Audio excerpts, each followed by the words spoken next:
Naturopathy से beauty या सौंदर्य को बढ़ाने के लिए जिन चीज़ों का प्रयोग किया जाता है उनमें नेचुरल चीज़ें ही आती हैं, जैसे कि सूर्य, वायु, जल, मिट्टी। ये सब चीज़ों का जो उपयोग ब्यूटी को बढ़ाने के लिए जब किया जाता है तो उसको enhancement of beauty through naturopathy कहा जाता है। नेचर के नज़दीक होने से ये जो चीज़ें हैं शरीर को किसी भी तरीके से नुकसान भी नहीं देती हैं और इनका बाह्य तरीके से और अंतः प्रयोग बहुत ज़्यादा उपयोगी सिद्ध होता है।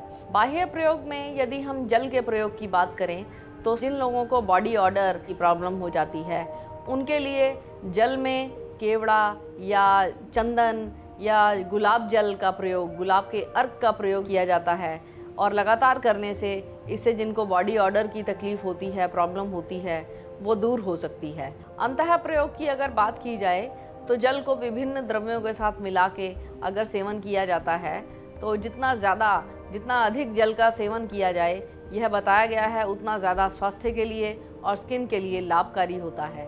दिनचर्या का पालन नेचुरोपैथी में बहुत ज़्यादा इम्पॉर्टेंट बताया गया है और दिनचर्या के पालन में सबसे पहले जो है सूर्य नमस्कार का प्रयोग आता है। इसके प्रयोग में एक तो शरीर खुलता है और सन से हमें विटामिन डी मिलता है डायरेक्टली, जिससे हमारी बोन्स स्ट्रांग बनती हैं और हमारी स्किन जो है वो भी बेटर होती है। नेचुरोपैथी में जो तीसरी चीज़ बताई गई है वो मिट्टी का प्रयोग है। मिट्टी का प्रयोग कई तरह से किया जाता है।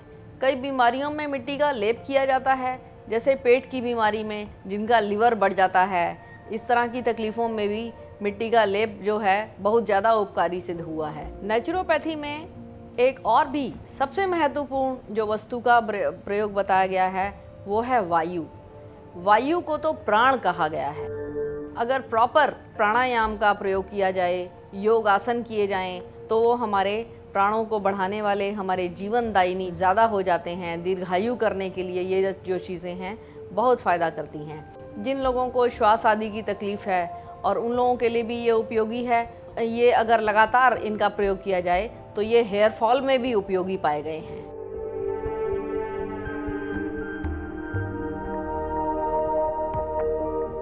डाइट का नेचुरोपैथी में बहुत ज़्यादा उपयोग बताया गया है। मधुर, अम्ल, लवण, कटु, तिक्त, कषाय, इन द्रव्यों का क्रमशः सेवन।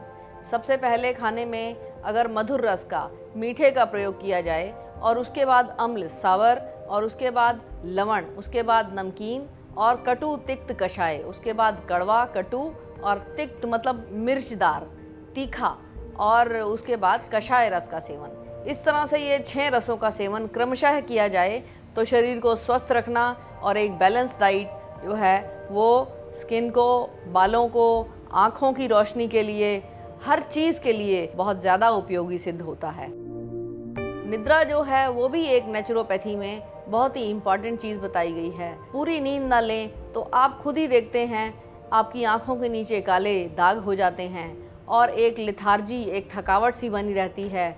स्किन जो है वो डल हो जाती है और बॉडी हमारी कुछ भी काम करने के लिए हमारा साथ नहीं देती है।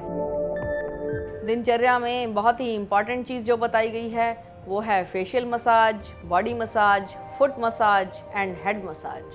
ये जो चीज़ें हैं ये प्रीमेच्योर एजिंग को प्रिवेंट करते हैं, बॉडी ग्रोथ को बढ़ाते हैं, स्किन को एनहांस करते हैं, लस्टर को बढ़ाते हैं। यदि हम इन सब उपायों का प्रयोग अच्छी तरह से अपनी डेली रूटीन में करते रहते हैं तो ये सब चीज़ें नेचुरोपैथी के अकॉर्डिंगली हमारी बॉडी को और स्किन को और सेंस ऑर्गन्स को हेल्दी रखने में और ब्यूटिफिकेशन को बढ़ाने में बहुत ज़्यादा उपयोगी सिद्ध होती है।